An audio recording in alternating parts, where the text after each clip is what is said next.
Good morning, सुप्रभात। मध्य प्रदेश के अतिथि शिक्षकों के नियमितीकरण के विषय में आपको बता देते हैं। मध्य प्रदेश ही नहीं, पूरा हमारे 55 जिले आज परेशान हैं। आपको बता देते हैं, मध्य प्रदेश के अतिथि शिक्षकों के हित में निर्णय लेने के लिए कैबिनेट जल्द से जल्द फैसला लेगी। इसी बीच आपको बता देते हैं, मध्य प्रदेश के अतिथि शिक्षकों का भविष्य सुरक्षित करने के लिए मध्य प्रदेश के पूर्व केंद्रीय मंत्री श्री ज्योतिराज सिंधिया के द्वारा प्रश्न चिन्ह लगा दिया गया है कि मध्य प्रदेश के पूर्व मुख्यमंत्री श्री शिवराज सिंह चौहान के द्वारा जो घोषणाएं की गई थी उन्हें पूरा किया जाना चाहिए।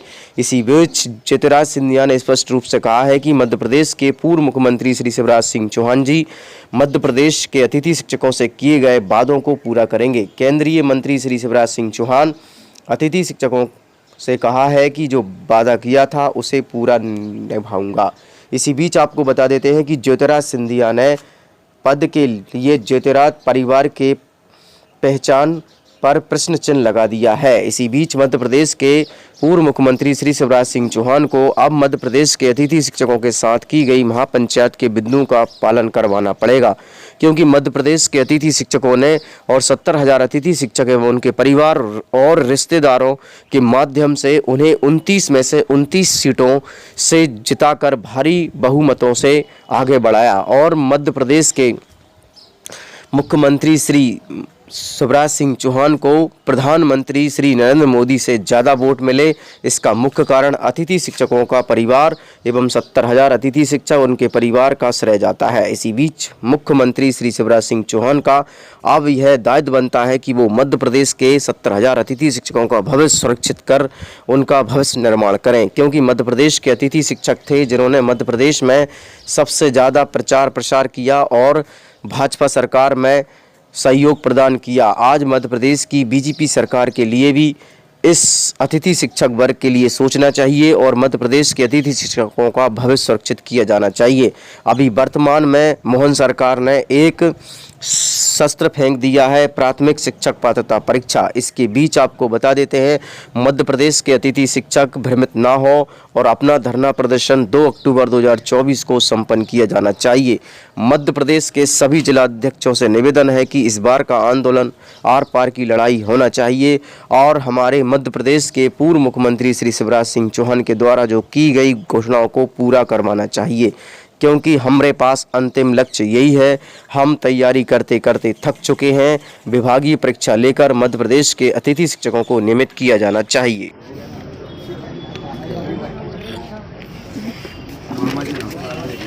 हम अतिथि शिक्षक हैं और आप जो महापंचायत में जो आदेश जो ये मैं पूरे करवाऊंगा बात। हाँ, बस इसके आदेश निकाल दिया गया, सिर्फ 20 सेकंड में निकाल दिया सर। बाहर निकाल रहे हैं, हम पद पे सुरक्षित थे और ये बाहर निकाल रहे हैं। डीपीआई भी भोपाल बहुत परेशानी हो रही सर। मेरी घोषणा मैं पूरी करवाऊंगा सर प्लीज बताएं, बहुत परेशानी हो रही है सर। प्लीज मामा जी हाथ जोड़ रहे हैं आपसे बार बार। लड़ो, लड़ नहीं सकते तो बोलो, बोल नहीं सकते तो लिखो, लिख नहीं सकते तो साथ दो, साथ नहीं दे सकते तो जो लोग काम कर रहे हैं उनका मनोबल बढ़ाओ, वो भी नहीं कर सकते तो जो कर रहे हैं उनका मनोबल तोड़ने का काम मत करो, क्योंकि शायद वो आपके हिस्से की लड़ाई लड़ रहे हैं। और 15 महीनों तक नामो निशान नहीं। अतिथि शिक्षकों के साथ वादा खिलाफी की, जब कहा कि नियमितीकरण किया जाएगा और जब उनकी आवाज उठाई गई तब सड़क पर आ जाओ कह दिया और वे सब स्वयं सड़क पे आ गए। और आज शिवराज सिंह जी ने जो कदम उठाए हैं, मैं उनको दिल की गहराइयों से धन्यवाद देना चाहता हूं कि उनका मानदेय डबल किया है, आरक्षण उनके नौकरियों में 50% तक बढ़ा दिया है, उनका अनुबंध 1 साल तक कर दिया है, बोनस हर साल देने का कार्य किया है, हर पीरियड के आधार पर नहीं लेकिन हर महीने के आधार पर उनकी मानदेय देने का निर्णय लिया है। ऐतिहासिक कदम लिया है उन्होंने। तो आज अगर इस प्रदेश को कोई भी पार्टी या सरकार कुछ बोलना चाहेंगे आप? कुछ एक और चीज जी। माननीय शिक्षा मंत्री उदय राव प्रताप सिंह जी कहते हैं कि तुम मेहमान हो। ठीक है, हम मेहमान हैं, तो हमें कहाँ का मेहमान समझा है तुमने? और कहते हो कि क्या कब्जा करोगे, तो हम तुम्हारे घर पे कब्जा नहीं कर रहे माननीय मंत्री महोदय।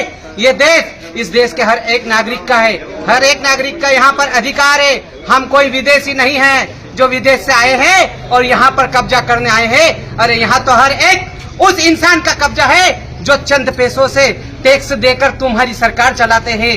तुम इन पैसों से अपनी एस की गाड़ी से घूमते हो, बंगलों से घूमते हो।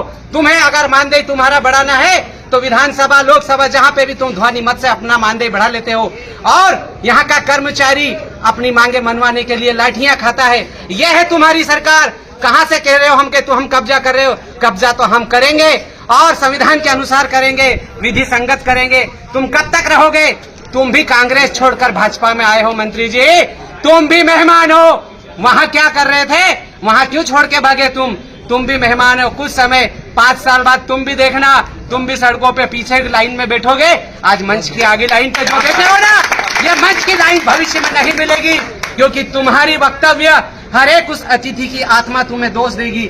उसकी आत्मा इतनी दुखी है कि तुम भविष्य में मुश्किल से विधायक बनोगे। याद रखना, ये तो हमारी कड़पती हुई आत्मा, दुखती हुई आत्मा तुम्हें बोल रही है। लेकिन कभी ये शब्द अब आइंदा मत बोलना कि यहाँ कब्जा मत करो। अरे ये हर इंसान का देश है, ये ध्यान रखना। और माननीय मुख्यमंत्री महोदय, अभी मेरे साथी ने बताया है कि शाहजहांपुर के पूर्व तत्कालीन कलेक्टर कन्याल साहब, जिन्होंने एक ड्राइवर के लिए सिर्फ एक छोटा सा शब्द बोल दिया था, उनको आपने तत्काल 24 घंटे में हटा दिया था। अगर तुम इतने ही संवेदनशील हो तो आज ही तुम्हारे मंत्री को अपनी कैबिनेट से बर्खास्त करे, तब हम तुम्हें समझेंगे। अन्यथा 2 अक्टूबर के लिए तैयार रहे, हम भी सड़कों पर उतरने के लिए तैयार है। देखते हैं तुम्हारी लाठियों में कितनी ताकत है, उन जेलों में भी देखते हैं कितनी जगह है इन 70,000 के लिए। मैं इन्हीं शब्दों के साथ पुनः कहता हूँ कि शिक्षा मंत्री अपने बयान को वापस ले लो, हम हमारी मर्यादा में है। ध्यान रखना, शिक्षक राष्ट्र निर्माता है, वो आरंभ भी जानता है और प्रलय भी जानता है, ये दोनों उसकी गोद में पलते हैं। इन्हीं शब्दों के साथ जय हिंद। सर आपका नाम बताएं। मेरा नाम सोदान सिंह चौड़िया, मैं एक आम अतिथि शिक्षक हूँ। जी जर्मनी में हिटलर यहूदियों को वो करते थे टारगेट, उस तरह से आरएसएस भारत मुसलमानों को टारगेट कर रही है। अब मुझे लगता है मैं क्या कहूँ, मतलब दिग्विजय सिंह जी को कितने बार इस देश ने प्रमाण दिए, प्रदेश ने प्रमाण दिए। मुझे लगता है कि अब उनको थोड़ी सी, मतलब बहुत बड़े नेता हैं, वो वरिष्ठ हैं, लेकिन कोई भी वक्तव्य के पहले मुझे लगता है अब अवसर आ गया है, समय आ गया कि उनको थोड़ा चिंतन करके ही वक्तव्य देना चाहिए। अच्छा नहीं लगता, बहुत वरिष्ठ व्यक्ति हैं। सर, प्रदेश में 70,000 पद शिक्षकों के खाली पड़े हैं, किस तरह से भरे जाएंगे? क्योंकि सत्र लगातार चल रहा है, लेकिन स्कूल में किसने बोला 70,000 खाली? किसने? अतिथि शिक्षक नियमितीकरण क्यों? नाम क्या है उनका? अतिथि। आप हमारे यहाँ मेहमान बन के आओगे तो घर पे कब्जा करोगे क्या? मेरा आपसे आग्रह ये है कि माननीय जो हमारे अतिथि शिक्षक हैं, उनको शिक्षण व्यवस्था में जहाँ पर गैप है, जहाँ शिक्षक कम है, वहाँ उनको लगाया जाता है। अभी पिछले दिनों वो आए थे, हम लोग उनके साथ बैठक की थी, और उनके जो 2-3 विषय हैं, महत्वपूर्ण विषय, उनको हम लोग उन पर काम कर रहे हैं, कार्रवाई कर रहे हैं। और हमारी कोशिश होगी कोई अतिथि शिक्षक लगता है तो उससे पूरा एकेडमिक सेशन उससे काम कराया जाए, कि वो भी हमारा एक बेरोजगार नौजवान है और उसके हितों की रक्षा सर्वोच्च प्राथमिकता हमारी है, क्योंकि हमारे स्कूलों के संचालन में अतिथि शिक्षक की महत्वपूर्ण भूमिका है। और जब विभाग ये मानता है कि अतिथि शिक्षक हमारे लिए महत्वपूर्ण है, इसलिए उसको भी चिंता नहीं करना चाहिए। जहाँ तक उनके असंतोष की बात है, आप कल्पना करिए कि वो कहते पिछले साल 68,000 अतिथि शिक्षक थे, इस बार हमारे कम बचे हैं। तो हमारा जो शिक्षक जहाँ बच्चे नहीं हैं वहाँ पर पदस्थ था, उसको हमने निकाल के जो खाली जगह हैं अतिशेष में वहाँ ले जाने का काम किया। हमने उच्च पद प्रभार की पोस्टिंग प्रमोशन करके करी। एक बार युक्तियुक्तकरण होने से 12 से 13,000 शिक्षकों की हमारी कमी की पूर्ति हुई। तो स्वाभाविक रूप से जहाँ पूर्ति हो गई वहाँ शिक्षक क्यों भर्ती करेंगे हम? वो संख्या तो कम आना ही है, और अगर हम करेंगे तो उनकी सैलरी कहाँ से देंगे? तो क्या है, विभाग को चलाने में, सरकार को चलाने में वित्तीय प्रबंधन और न्याय संगत चीज़ों का समायोजन करना पड़ता है, संयोजन करना पड़ता है, तब जाके चीज़ें होती हैं।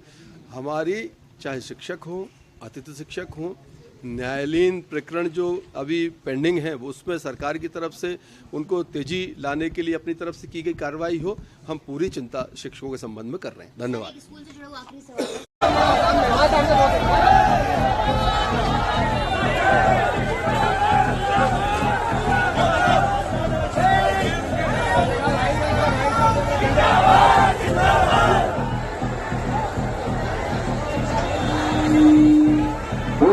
सभी अतिथि शिक्षकों से आग्रह है, आप लोग कृपया पीछे हट जाए। आप लोगों ने जिस तरीके से बताया था कि आपका डेलीगेशन जाएगा, आप इस तरीके से प्रदर्शन न करें। मध्य प्रदेश में सरकारी स्कूलों में अतिथि शिक्षकों की भर्ती न होने के कारण अब अभिभावक ही अपने घर पर बच्चों की पढ़ाई करवा रहे हैं और होमवर्क करवा रहे हैं, क्योंकि सरकारी स्कूलों में शिक्षक नहीं है। दोस्तों, वीडियो अच्छा लगा है तो वीडियो को लाइक करें, शेयर करें और प्रकाश संरंगन चैनल को सब्सक्राइब जरूर कर लें। ऐसी नोटिफिकेशन आपको प्राप्त होती रहेंगी। मध्य प्रदेश अतिथि शिक्षकों का भविष्य जल्द से जल्द सुरक्षित होना ही चाहिए।